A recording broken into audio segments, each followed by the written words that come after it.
بسم الله الرحمن الرحيم. نشر الدكتور فهد الحسين خبرا عن صحيفة مصرية قديمة تنقل عن أمير المدينة السابق عبد الله الزديري رحمه الله أن 3 رجال ومن مدن متفرقة من مكة والأحساء وحمات في سوريا رأوا في وقت واحد رسول الله صلى الله عليه وعلى آله وسلم في المنام يأمرهم أن يخبروا الملك سعود رحمه الله بأن يطهر قبره من الأذى.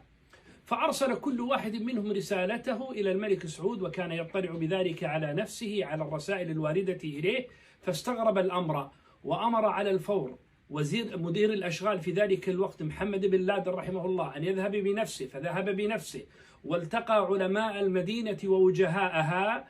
ثم لما بحثوا في الأمر وجدوا أن بعض البيوت المجاورة للمسجد النبوي تخرج منها بعض الروائح الكريهة من المجاري إلى قبر رسول الله صلى الله عليه وعلى وسلم.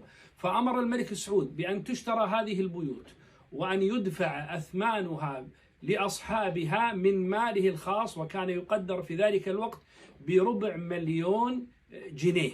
وهذا الأمر ليس بغريب نسبيا، فقد جرت حادثة أخرى ذكرها العلامة المؤرخ محمد طاهر الكردي رحمه الله، جرت في مكة لما وجد بعض الناس رائحة كريهة في أيام العهد السعودي من شربهم لزمزم، فلما بحثوا الأمر وجدوا أن بعض البيوت القريبة من المسجد الحرام تخرج منها بعض الروائح الكريهة عن طريق المجاري وتدخل في بئر زمزم. فأمر في ذلك الوقت بأن تشترى البيوت المجاورة وأن يثمن أصحابها وأن يحمى المسجد الحرام كما حمي المسجد النبوي بأمر الملك سعود بوضع سياج له.